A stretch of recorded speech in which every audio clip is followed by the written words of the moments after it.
Bon, ça c'était le transfert d'une image d'un bloc à l'autre par le couper et le coller dedans.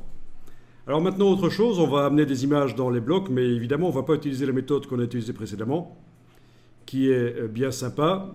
Et c'est vrai que vous m'avez parlé de quelque chose que je n'ai pas montré. Quand on a plusieurs images dans le curseur, on peut décider laquelle on montre en premier avec les flèches au clavier. Là, voilà. Mais ça, j'appuie sur Escape. Voilà, je vide le curseur parce qu'on va faire autrement. On va remplir les blocs par un glisser-déposer. Et pour ça, il va falloir ruser parce qu'il va falloir avoir à la fois la fenêtre de InDesign visible sur l'écran et une fenêtre de Windows. Donc vous devez faire en sorte que l'application devienne une fenêtre flottante chez vous sur Windows avec le petit carré adéquat en haut à droite. Vous rendez l'application flottante et vous réduisez la dimension de l'application.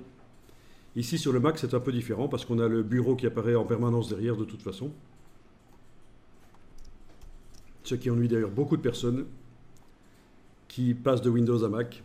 D'avoir le bureau en permanence derrière, ça les ennuie.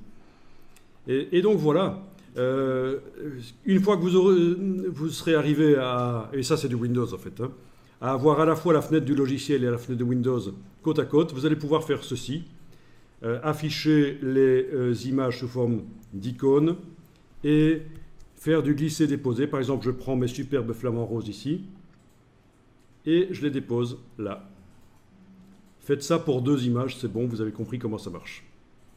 Une fois que c'est fait, vous sélectionnez les 2 blocs et vous demandez Objet, Ajustement, remplir le bloc proportionnellement. Et voilà.